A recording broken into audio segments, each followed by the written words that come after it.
Fala, meu amigo, minha amiga, seja muito bem-vindo ao nosso Cantinho Botafoguense, o nosso humilde espaço em preto e branco, hoje, sabadão, 27 de dezembro, meus caros. Saúdo a todos e eu prometo, é a última vez que eu falarei sobre esse desfecho final da novela Marlon Freitas, utilizando o jogador como um exemplo, mas eu acho que a gente pode aplicar para todo e qualquer caso de jogador, de dirigente e também quando envolve idolatria, meus caros. Vamos falar um pouquinho sobre isso, vou omitir minha opinião e vou querer depois saber o que vocês pensam a respeito, se vocês concordam, discordam, alguns pontos a considerar. Mas antes, meus caros, peço novamente para que, se você está chegando agora, não conhece o Cantinho Botafoguense ainda, quiser dar aquela moral, inscreva-se aqui no canal, dê aquela força e, claro, deixe o like aí neste vídeo para o YouTube continuar direcionando a mais e mais botafoguenses, além de, obviamente, se você tiver também interesse, fazer parte aqui do grupo de membros do Cantinho Botafoguense, beleza? Deixa o like, se inscreva, torne-se membro do Cantinho Botafoguense. Mas, meus irmãos, vamos lá, cara, bem direto ao ponto. O caso Marlon Freitas, perdão, teve o desfecho da novela ontem. Eu penso que agora sim ele pode ser classificado como emblemático. Ele expõe o conflito clássico entre emoção e gestão, entre aspas. E daqui a pouquinho vou explicar o porquê dessas aspas, meus caros. Eu nunca fui, já falei isso várias vezes, fã do Marlon Freitas. Reconheço a sua importância, reconheço até que se trata de um bom jogador, mas sempre achei o tratamento a ele dispensado como superestimado, exagerado. Mas é apenas minha opinião e eu não julgo quem pense diferente. Pelo contrário, o direito de considerar alguém ou não alguém bom, ruim, independe, é legítimo, é muito pessoal. A grande questão é que, na minha opinião, mesmo assim, durante a passagem do Marlon pelo Botafogo, é inegável que ele foi um ativo relevante. Foi, sim, um líder de vestiário, mesmo guardada todas as condições que eu já cansei de falar aqui, que eu achava que era muito exagerado também, mas era, de fato, um líder de vestiário, um líder de grupo, era capitão do time. Claro, teve, sim, seu momento de entrega técnica consistente, dentro do que o projeto podia, previa naquele momento.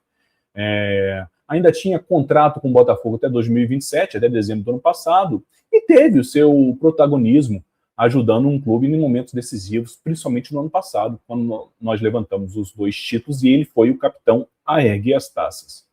Até aqui, eu penso que a relação profissional foi correta. Isso é um fato que eu não contesto em hipótese alguma. O problema nasce, meus amigos, quando parte da torcida antecipa essa idolatria e transforma um ativo em um símbolo intocável.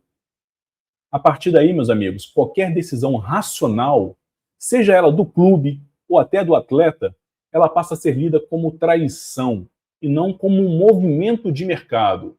Entendam. Do ponto de vista, cara, de gestão, esse imbróglio Marlon, Palmeiras, Botafogo, na minha opinião, foi bem simples, cara. O Botafogo certamente avaliou o cenário, o custo, a idade do jogador, talvez o ciclo dele e o projeto, se é que existe isso mesmo. Eu questiono muito. O jogador, por sua vez, avaliou o seu momento na carreira, a competitividade que vai encontrar provavelmente no Palmeiras, muito mais estruturado, isso é um fato também, e, claro, o projeto além do salário. E quem acaba decidindo não foi nem o Marlon, não foi nem o Textor, foi o mercado, cara. Não houve, na minha opinião, uma ruptura institucional. Houve um encerramento de ciclo. E quando eu falei de gestão, meus amigos, entre aspas, um pouco atrás, é porque o que me incomoda é o seguinte: um ponto passou pouco percebido, eu diria assim, nesse debate público que foi gerado com a saída do Marlon. Traição, não traição e tudo mais. O questionamento ao próprio modelo de gestão adotado pelo Textor no Botafogo, esse passou um pouco ileso, eu diria assim, cara. Porque não é normal uma troca recorrente de elencos. Praticamente a cada semestre muda-se 50% do grupo, a baixa continuidade esportiva, uma condução claramente temerária ao longo de todo o ano de 2025, que ajudou a explicar, por exemplo, o clube se ver pressionado com uma margem de manobra pequena e a dificuldade, por exemplo, para reter o seu capitão, o seu líder. A gente não teve condição sequer de entrar num debate. É o famoso clássico, né? É o clássico Pires na mão. O Botafogo hoje está com o Pires na mão. Curiosamente, esse ponto, esse aspecto, eu acho que foi muito pouco citado entre os torcedores que se revoltaram com a saída do Marlon Freitas, concentrando basicamente a frustração, a revolta deles, toda ela no jogador, ou boa parte dela no jogador. Me refiro basicamente aos fãs do Marlon Freitas, porque aqueles que já criticam com mais isonomia, talvez, a gestão, não foram pegos de surpresa. Aqueles também que não consideravam o Marlon Freitas esse deus todo, idem.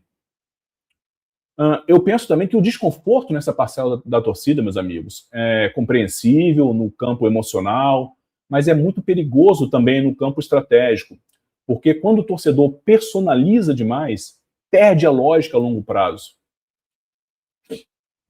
Acho que, inclusive, o clube não pode, nem deve, cara, pautar decisões por gratidão emocional.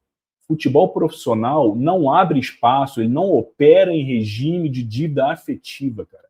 Isso é um ponto que precisa ficar bem claro. E nesse ponto, por incrível que pareça, acho que o Textor até lida bem, apesar também de achar um pouco exagerado essa frieza, não sei se seria a melhor das palavras. Agora, aqui entra o ponto que eu considero central nessa reflexão, meus amigos. Se o Marlon Freitas tivesse sido tratado desde o início como um ativo do clube e não como um ídolo em construção, a saída seria vista como natural, não como uma agressão. Pelo menos é o que eu imagino. Comenta aí para dizer o que você pensa. Porque para mim, e aí de novo eu repito, respeito aqueles que pensam diferente, mas para mim, ídolo real, ele atravessa o tempo. Ele recusa atalho, ele cria identidade profunda com o clube, com a torcida. Não é uma regra, é uma exceção. Não por menos, ídolos de verdade são poucos, cara. Garrincha, Newton Santos, se a gente vier um pouco mais para momentos recentes, o Jefferson, sem sombra de dúvidas, na minha opinião. O Marlon foi importante. Não tiro dele a importância durante o período que passou no Botafogo. Só que, na minha opinião, não foi histórico. Isso também não diminui a passagem dele. Apenas coloca o jogador no seu devido lugar. É por isso que eu falo, aquela faixa dos ídolos eternos é de um exagero enorme, foi de um exagero enorme, e agora parte da torcida que considerou estar revoltada. Não tiro nem a razão, inclusive, meus amigos. O Botafogo, como uma instituição, ele precisa ser maior que qualquer um, cara, jogador e dirigente também, independente do momento do tempo. A torcida, como o principal patrimônio, o grande e maior ativo de todo o clube, ela precisa separar, cara, o respeito pelo que foi feito de... O respeito, uma diferença de dependência emocional a quem passa. Não sei se foi muito claro, mas eu acho que a gente tem que ter um respeito durante a passagem de jogador ou dirigente por aqui, mas a gente tem que saber lidar com a carência, por exemplo.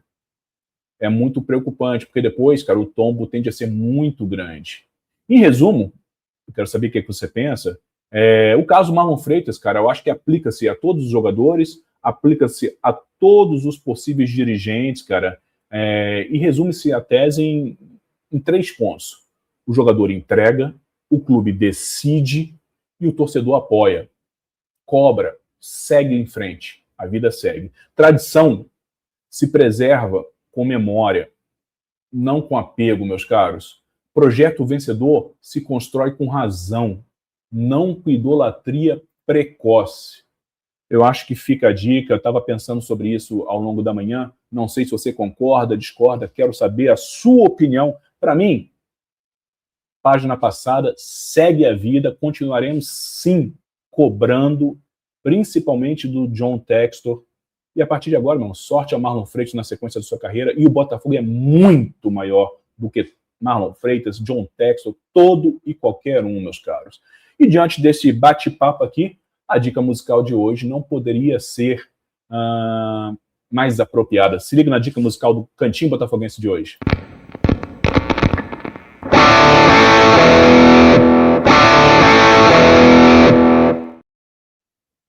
Rise and Shine, cara. Isso resume muito bem, cara. Diretamente da Escócia aqui, ó. Para quem gosta de hardcore muito rápido, muito técnico, cara.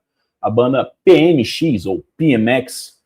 Para quem gosta de hardcore, repito, é a dica aqui, ó. Tá no descritivo deste vídeo para você clicar no link e abrir este álbum maravilhoso, Rise and Shine, ou seja, brilhar, cara. Surgir e brilhar, meu irmão. Isso cabe apenas ao Botafogo. O jogador tem brilhareco.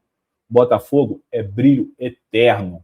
Então, ó, entre nessa motivação, nesse pique do PMX, você não vai se arrepender. Também quero saber o que você achou sobre essa dica musical de hoje. Valeu? A gente volta a qualquer momento, meus caros. Saudações, sempre botafoguenses, sempre alvinegras.